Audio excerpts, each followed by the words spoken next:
intimité.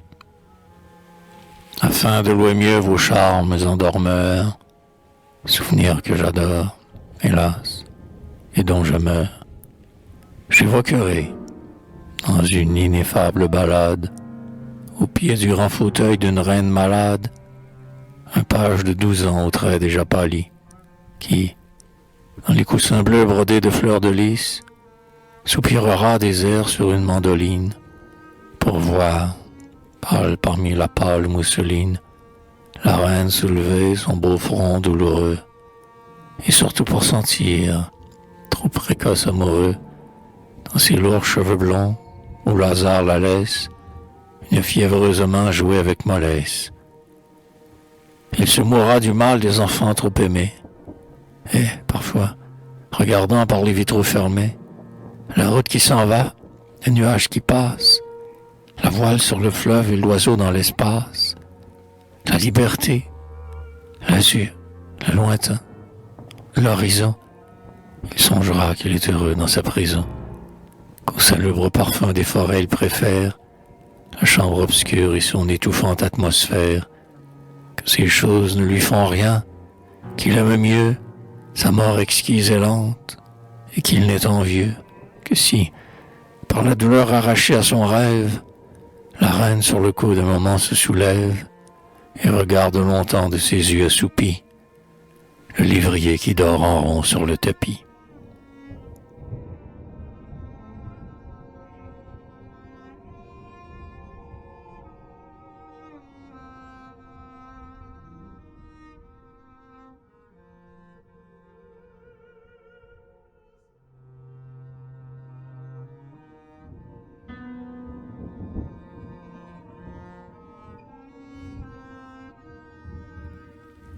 Elle viendra ce soir, elle me l'a promis.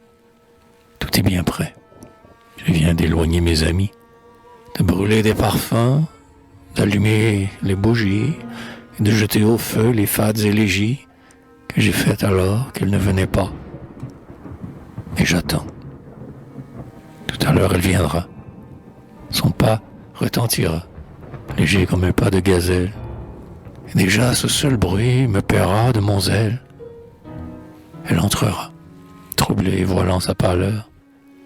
Nous nous prendrons les mains, et la douce chaleur de la chambre fera sentir bon sa toilette. Oh, les premiers baisers à travers la voilette.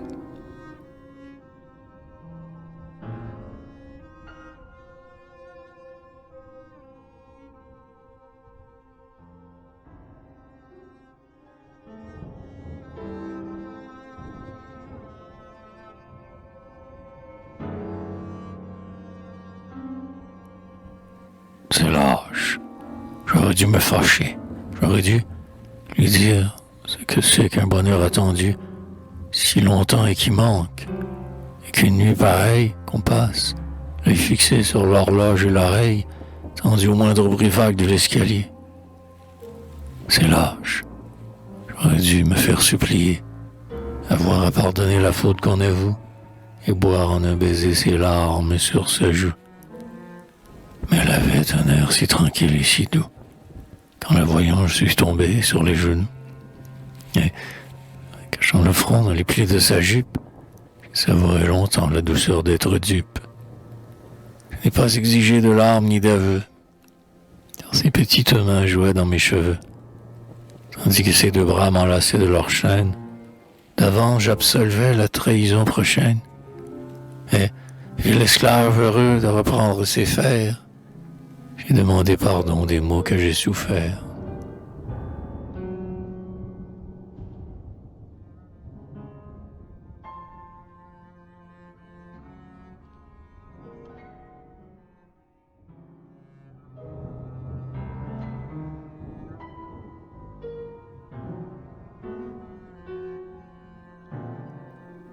Il faisait presque nuit.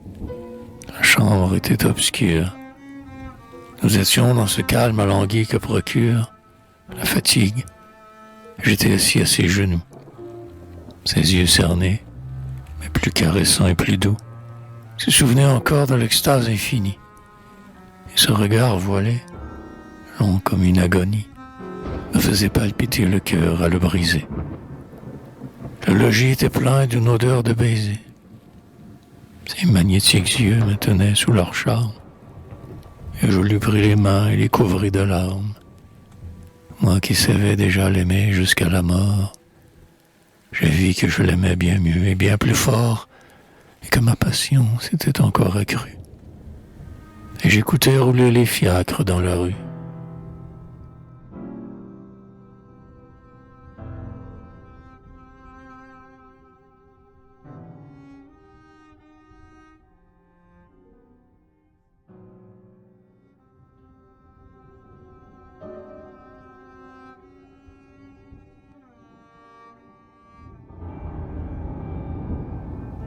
Sa chambre bleue est bien celle que je préfère. Mon bouquet du matin s'y fane, et l'atmosphère, languissante, s'empreint de parfums assoupis. Les longs et fins rideaux, tombant sur le tapis, attendrissent encore le jour discret et sobre, que leur verse une tiède après-midi d'octobre. Au coin du feu mourant des fauteuils rapprochés, semble causer entre eux de nos prochains péchés. Un coussin traîne là sans raison, mais le fourbe s'offrira tout à l'heure aux genoux qui se courbent.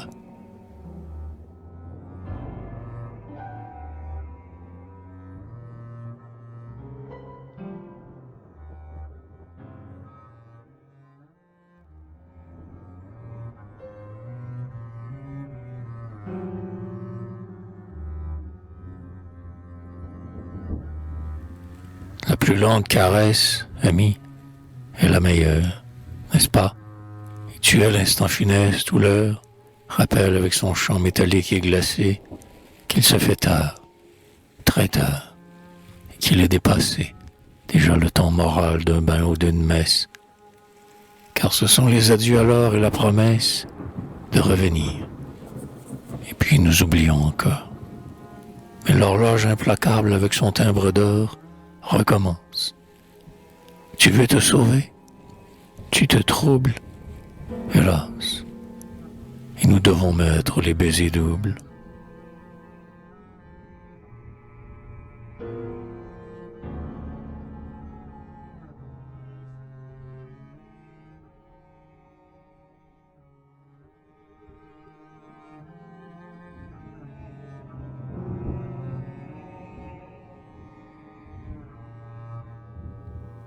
Septembre au ciel léger taché de cerfs-volants et favorable à la flânerie à pas long. Par la rue, en sortant de chez la femme aimée, après un tendre adieu dont l'âme est parfumée. Pour moi, je crois toujours l'aimer mieux et bien plus en ce mois-ci, car c'est l'époque où je lui plu. Après-midi, je vais souvent la voir en fraude, et quand j'ai dû quitter la chambre étroite et chaude, après avoir promis de bientôt revenir, je m'en vais devant moi, distrait. Le souvenir me fait monter au cœur ces effluves heureuses, et de mes vêtements et de mes mains fiévreuses se dégage un arôme exquis et capiteux, dont je suis à la fois trop fier et trop honteux pour en bien définir la volupté profonde. Quelque chose comme une odeur qui serait blonde.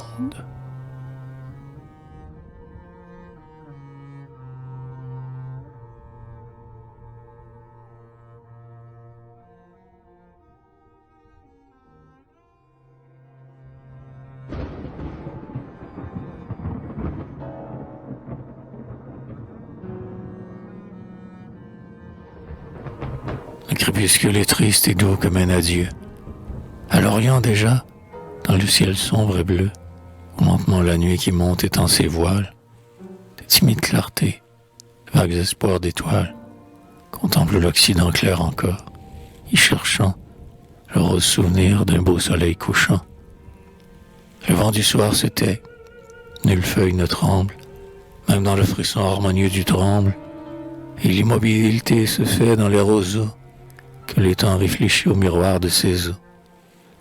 En un parfum ému, chaque fleur s'évapore, pure, et les rossignols ne chantent pas encore.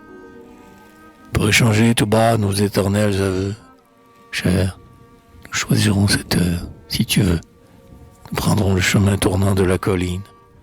Mon front se penchera vers ton front qui s'incline, et nos baisers feront des concerts infinis, si doux que les oiseaux, réveillés dans leur nid, trouveront la musique à cette heure indiscrète. Ils se demanderont quelle bergeronnette ou quelle chardonneret assez débauchée pour faire l'amour quand le soleil s'est couché.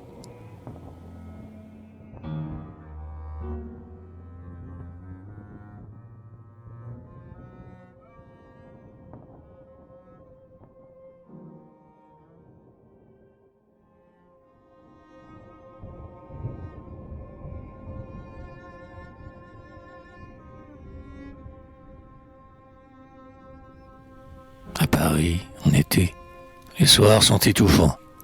Et moi, noir promeneur qui évite les enfants, qui fuit la joie et fait, en flânant bien des lieux, je m'en vais, ces jours-là, vers les tristes banlieues. Je prends quelques ruelles où pousse le gazon, et dont un mur tournant est le seul horizon. Je me plais dans ces lieux déserts où le pied sonne, je suis presque sûr de ne croiser personne. Au-dessus des enclos, les tilleuls sentent bon, et sur le plâtre frais sont écrits au charbon les noms entrelacés de victoire et de gêne, populaire et naïf monument que ne gêne pas du tout le croquis odieux qu'à côté, à tracer gauchement d'un fusain effronté, en passant après eux la débauche impubère. Et quand s'allume au loin le premier réverbère, je gagne la grande rue, où j'ai pu encore voir des boutiquiers prenant le frais sur le trottoir, tandis que, pour montrer un peu ses formes grasses, avec son prétendu leur fille joue grâce.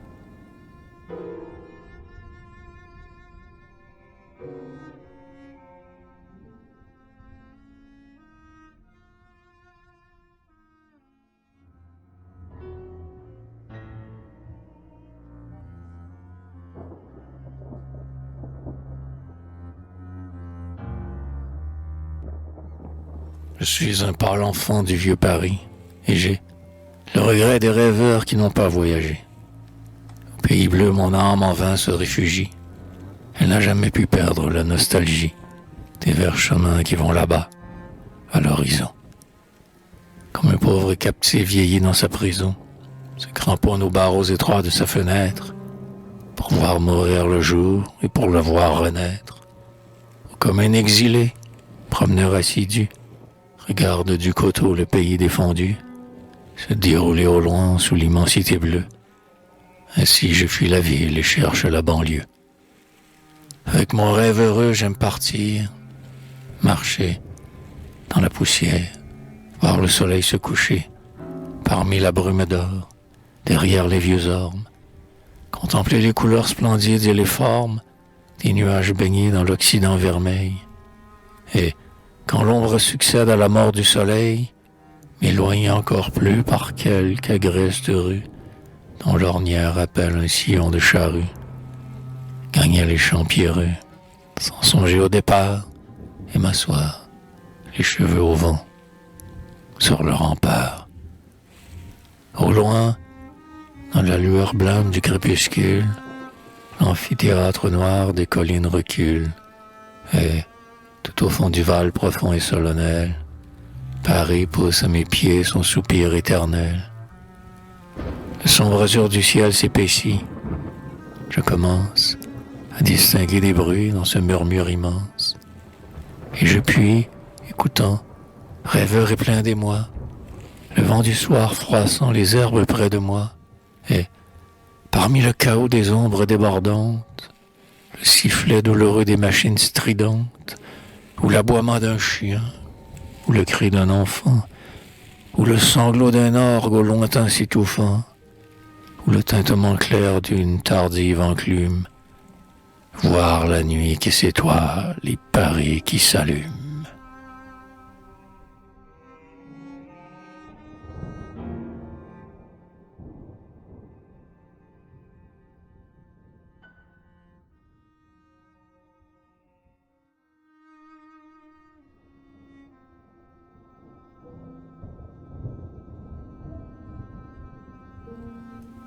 Elle est un peu pédante, et lorsque nous lisons, tout en laissant rôtir sa pantoufle au tison, elle laisse échapper un fin mot de critique.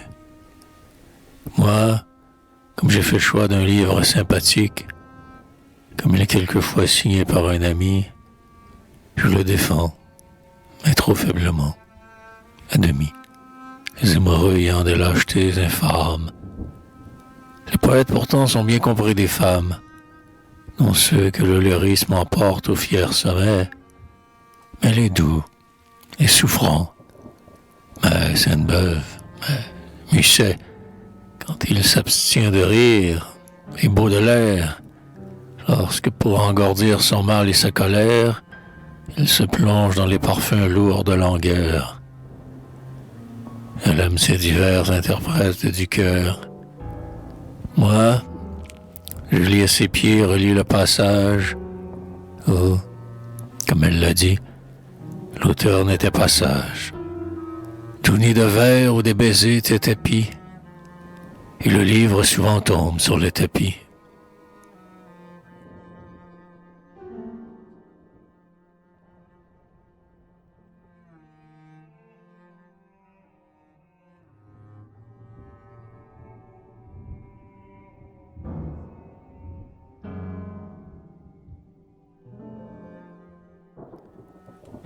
Quelquefois, tu me prends les mains et tu les serres. Tu fixes sur les miens tes yeux bons et sincères. Et, me parlant avec cette ferme douceur, qui tient du camarade et qui tient de la sœur, mêlant dans tes discours les douces réprimandes, aux encouragements tendres, tu me demandes quelle longue douleur et quels chagrins aigris m'ont fait le front si pâle et les yeux si meurtris. Je prétexte d'abord tes tristesses confuses, des ennuis qu'il vaut mieux taire, mais tu refuses de me croire, et j'avoue un souci bien banal. Je te confie alors, tout honteux, qu'un journal, qui trouve des oisifs quelconques pour le lire, vient d'insulter mon art, mes frères et la lyre, que je m'en suis ému, mais que je m'y ferai. Alors, ami, avec ton regard préféré, qui se charge un moment de bienveillants reproches, pour me mettre les bras au cou, tu te rapproches, et, donnant ta voix son charme captivant, tu me railles tout bas, et tu me dis, enfant, enfant qui se permet de garder ce front blême, ces grands yeux remplis de chagrin, quand on l'aime. Ces poètes ingrats, ils sont trop adorés. Nous les reconnaissons leurs beaux doigts dorés, encore d'avoir saisi les papillons du rêve, et nous sentons frémir nos cœurs de filles d'Ève. C'est d'abord un attrait vaguement vaniteux qui nous séduit, car nous savons que ce sont eux qui domptent la pensée leur rythme rebelle, pour dire au temps futur combien nous fûmes belles. Mais, les Èves toujours écoutant les démons, nous les aimons.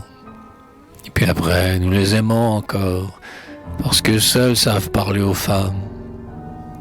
Et si donc vous auriez les rêves et les âmes, poètes, vous seriez les heureux, vous auriez la rose qui parfume et fleurit vos lauriers. Vous auriez cette joie, et parce que l'envie aura mordu le verre qu'une femme ravie, la veille avait trouvé peut-être le plus beau, ainsi qu'un écolier qui se plaint d'un bobo. Vous nous reviendriez tout pleurant et morose. Je t'écoute, mignonne, et tu me dis ces choses d'un accent qui caresse et doucement moqueur, éveille la gaieté franche qui vient du cœur, et tu me les redis jusqu'à ce qu'applaudissent ma pensée oubliant la haine et l'injustice. Et tu n'en parles plus que lorsque l'entretien te fait bien voir mon cœur heureux comme le tien. Et si nous devisons longtemps l'aventure, et quand c'est bien assez parler littérature, afin que ton conseil me soit plus précieux, Tu me fais le baiser que tu sais sur les yeux.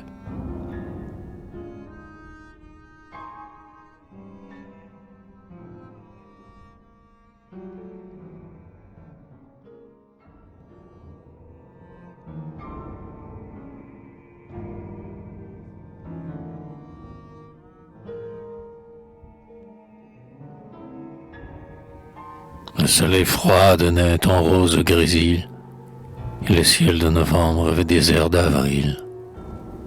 Nous voulions profiter de la belle gelée, moi chaudement vêtu, toi bien emmitouflé, sous le manteau, sous la voilette et sous les gants.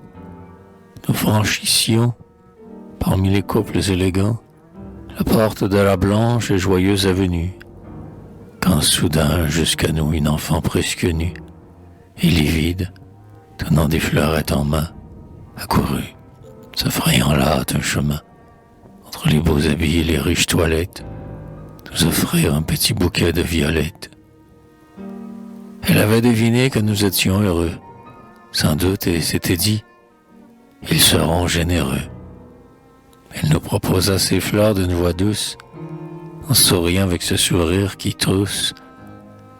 Et c'était monstrueux, cet enfant de 7 ans, qui mourait de l'hiver en offrant le printemps. Ses pauvres petits doigts étaient pleins d'engelures. Moi, je sentais le fin parfum de tes fourrures. Je voyais ton cou rose et blanc sous la fanchon, et je touchais ta main chaude dans ton manchon. Nous fîmes notre offrande, amis, et nous passâmes. Mais la gaieté s'était envolée, et nos âmes gardèrent jusqu'au soir un souvenir amer. Mignonne, nous ferons l'aumône cet hiver.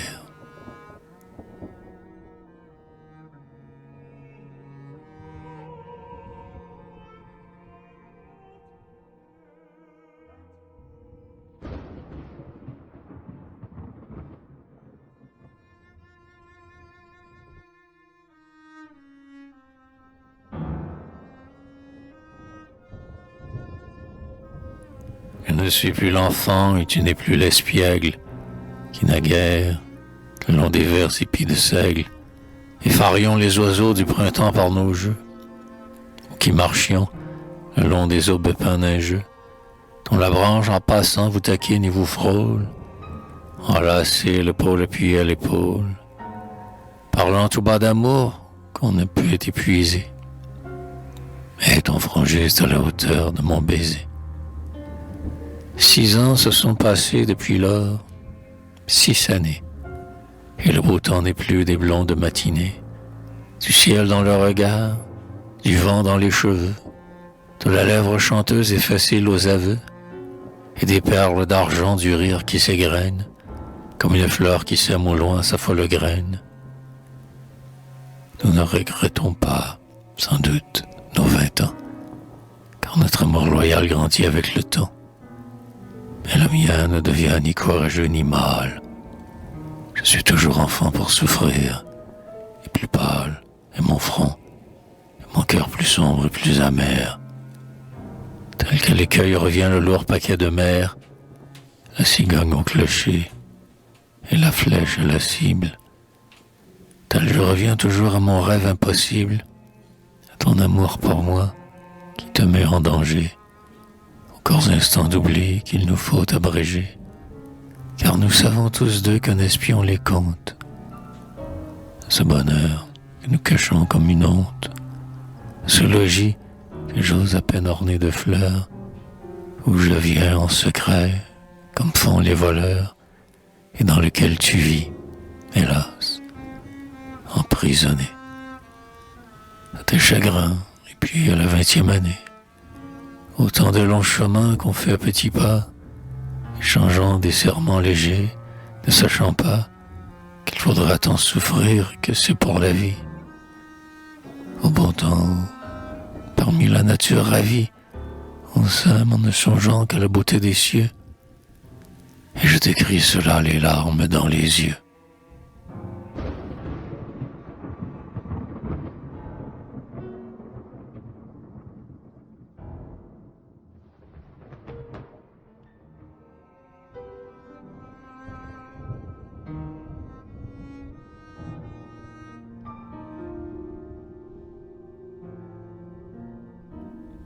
Enfant, je suis resté naïf.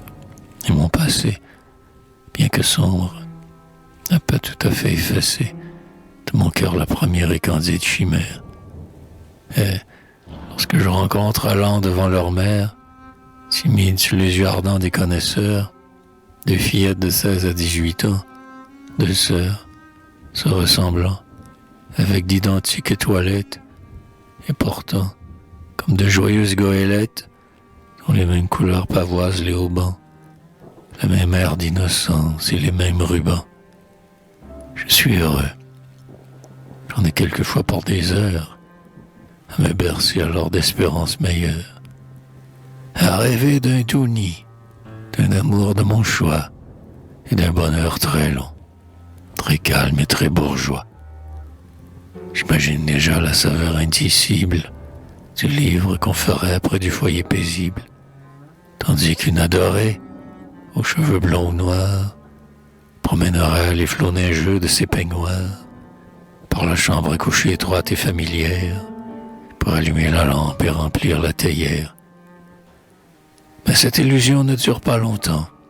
Et tu reviens avec tes désirs irritants, passé fatal, par qui ma vie est prise, poison amer et doux, dont on meurt, mais qui grise, et toutes les ardeurs du mauvais souvenir, qui viennent s'imposer à mes sens et ternir, les naïves blancheurs à peine encore écloses, sont comme des moineaux qui, dans le mois des roses, s'installeraient parmi tous les autres jardins, pour prendre leurs ébats effrontés et badins, se becqueter à l'aise et palpiter des ailes dans un pensionnat de jeunes demoiselles.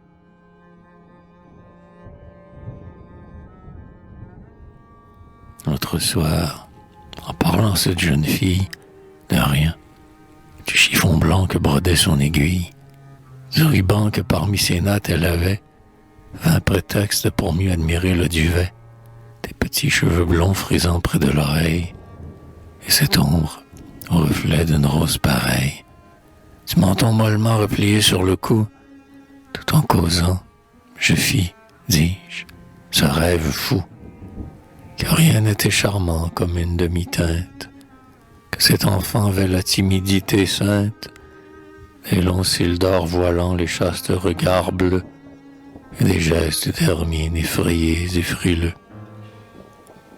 Et déjà ma pensée absorbante et jalouse se la représentait comme une blanche épouse, pure et douce au milieu d'un frais intérieur, égayée par les jeux d'un bel enfant rieur. Et cette impression qu'elle m'avait donnée dura le lendemain toute la matinée, si bien que j'espérais presque un amour naissant. Le bon rêve était comme un convalescent, faible encore et fiévreux, mais qui se sent renaître et qui, dans les coussins, auprès de sa fenêtre, devant un ciel d'avril plein d'azur rajeuni, sourit en se disant que tout n'est pas fini. Tandis qu'un feu discret meurt dans les cendres chaudes et qu'il voit au jardin en vives émeraudes, sur les arbustes noirs éclater les bourgeons. Les nuages avec lesquels nous voyageons lui parlent d'horizon, d'air pur, de libre course, dans les grands bois charmés du murmure des sources, de la ferme avec son bonnet de chaume blond, croulante sous l'assaut fantasque des houblons, et de loin deviner à son odeur d'étable, ou, vers le soir, dans la salle basse, on s'attable, et, tout en caressant son menton amaigri, heureux, tendre, oubliant déjà son mal guéri, qui lui fut un miroir des amitiés fidèles, il songe au tout prochain retour des hirondelles.